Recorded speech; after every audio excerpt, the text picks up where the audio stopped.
Hello my dudes, Steph here, and today it's time to talk about Midsommar. Midsommar is the newest movie directed by Ari Aster, who did Hereditary, which was an incredible horror movie that came out last year. And so because of that, this has been one of the biggest, most highly anticipated movies of 2019 for a lot of people, myself included. Because Hereditary was such a huge movie. It had such an impact on me and on everyone who went to see it. It was one of the best horror movies that has come out in a long time. And I actually think if you watch my Hereditary review, I don't think I actually liked it that much at first, and then after I reviewed it and after...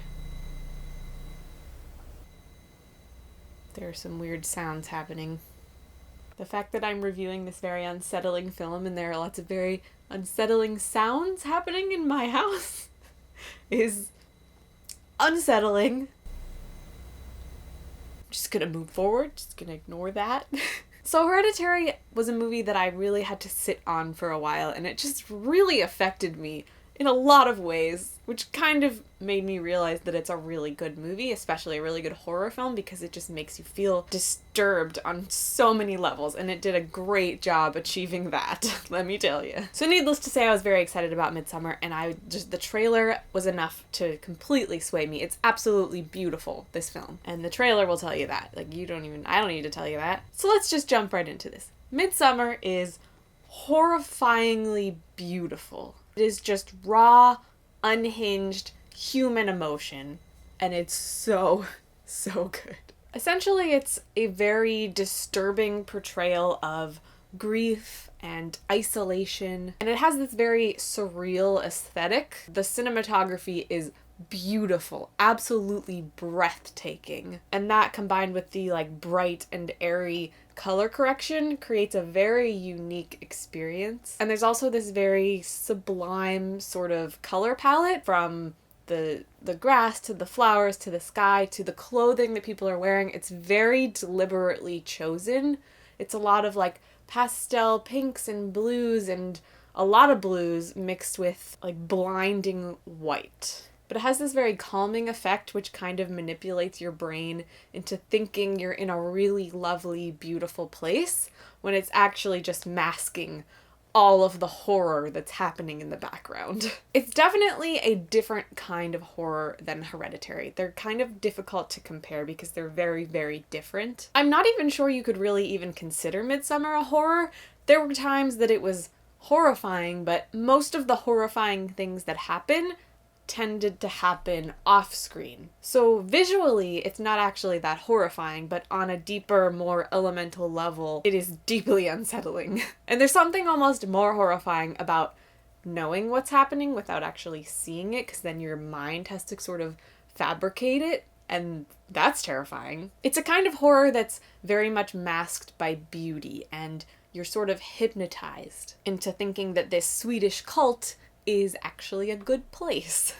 Which it's not. It's absolutely not. So you're sort of observing this very different culture as they're celebrating this festival called Midsommar. And their serenity is so convincing that you kind of start to fall for it, and you're like, yeah, okay, I could be in this cult. This seems cool. The movie also does a really great job at demonstrating complex relationships. I think it's strung throughout the whole movie, but mostly in the beginning half of the film, it's very much about this. Our main character, played by Florence Pugh, who, by the way, just absolutely amazing performance. She was so strong in this film. I felt everything that she felt, and that was so impressive to me. There's this one scene very, very, very early in the movie where she experiences this very traumatic event, and it kind of sets up the tone for the rest of the film, and she is just... crying isn't even the right word for it. She is wailing in despair. And it was that moment where I instantly knew I was going to love this film, because it was honestly probably 2 minutes, if that, into the film, and I felt so connected to her and to her pain. And it's just very impressive to me that in that very short amount of time, I was able to care about these characters so quickly, because there's just this huge emotional trauma that's built so well and so quickly that you just instantly attach yourself to this character. Or at least it was that way for me, but I was very impressed, and from that point on I was like, this movie is so good. But in the beginning of the film, it's kind of setting up the plot of the movie, which is honestly very simple on a surface level. It's just this girl, Dani, who goes to Sweden with her boyfriend and his friends to this Midsummer festival. And a lot of it is about Dani, the main character, and her boyfriend, Christian, and their very complex relationship, because you can tell that they're not really supposed to be together. They're kind of falling apart, but holding on for some reason. And it was a very real demonstration of relationships that are actually like that. And it was interesting to observe. And you could really tell what was wrong, but it was so subtle. And the dialogue was so beautifully, specifically written that it just made you really uncomfortable, because you were like, oh, I know what's happening here and I don't know what to do about it. The dialogue is just very raw and relatable and really accurately demonstrates a relationship that is somewhat toxic and the complexities of a couple who's just like stuck. And that's kind of a theme throughout the film, being stuck or trapped, going somewhere and getting in so deep that you just can't find your way out of it, which is common in these kinds of folk horror films, which I think that's what this is. It's pretty much like a folk horror movie. And that's something to think about when you're critiquing this film, because folk horror is a very specific kind of genre. It's kind of more about aesthetic and feeling and tone, and the focus is a lot more on that and less on the actual plot. So on a surface level, the plot of Midsommar is incredibly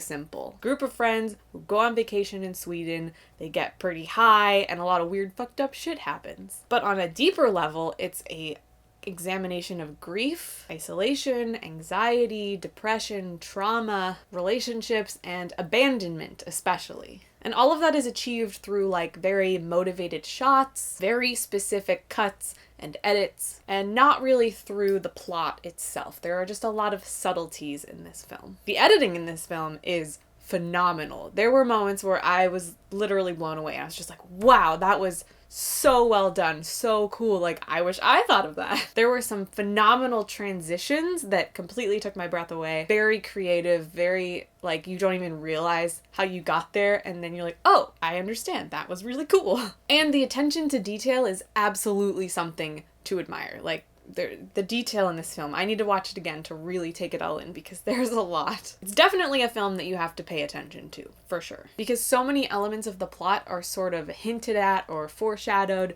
in the beginning or kind of throughout in the background. There are a lot of drawings on the walls and symbols and specific imagery that almost tells you what's going to happen, but it's so clouded by all this weird shit going on that you don't really realize it until it happens, and then you're like, oh. It was really, really well done. Also incredibly disorienting, because for a lot of this movie, the main characters are high. They take a lot of hallucinogenic drugs. It's like a big thing within this Swedish cult. And so for a lot of the film, we're kind of seeing it from their perspective while they're under the influence of these drugs.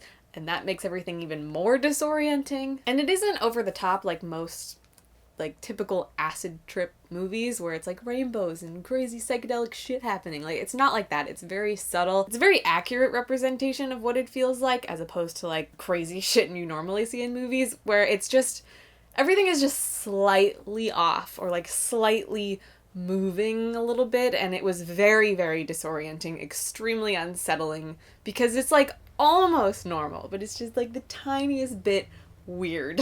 Like, just disorienting enough to make you feel a little bit not right. And that's kind of how you feel throughout the entirety of watching this film. Just a little bit like something isn't right here. I would say if you want to compare it to Hereditary, it didn't make me feel as unsettled as Hereditary, not even close. Hereditary fucked me up for days. Midsommar, it kind of messed me up, but it also didn't leave like a lingering feeling of discomfort. It kind of just made me think a lot, and it almost manipulated me into feeling good afterwards. Maybe not good. It's very difficult to explain. But it did not make me feel as uncomfortable as Hereditary. 100% it did not. But it did leave me feeling some type of way.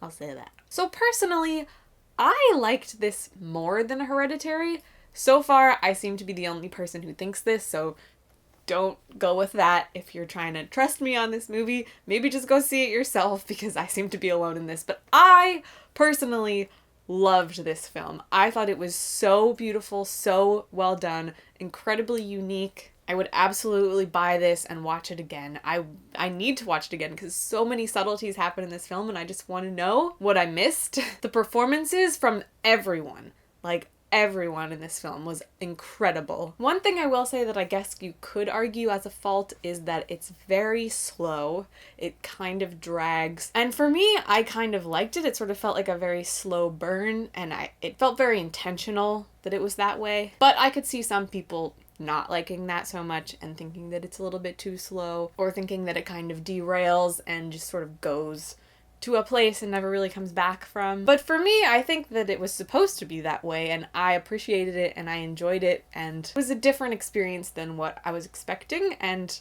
I really enjoyed that. I didn't really find myself being bored during the slow parts. I was just kind of infatuated by all of it, but I'm sure there are a lot of people that were bored by it, and that's fine. But I wasn't, and I liked it. So yeah, Midsommar. I don't have any complaints at all. I'm gonna give it a 5 out of 5. There you go. I think this is the best horror movie of the year, probably one of the best movies of the year. I would say right now, I think it's in my top 5. Yep. So, Midsommar, did you see it? Let me know in the comments below what you thought about it. I would love to hear your thoughts. And that's it for this video. Thanks for watching, and I will see you guys next time. Bye.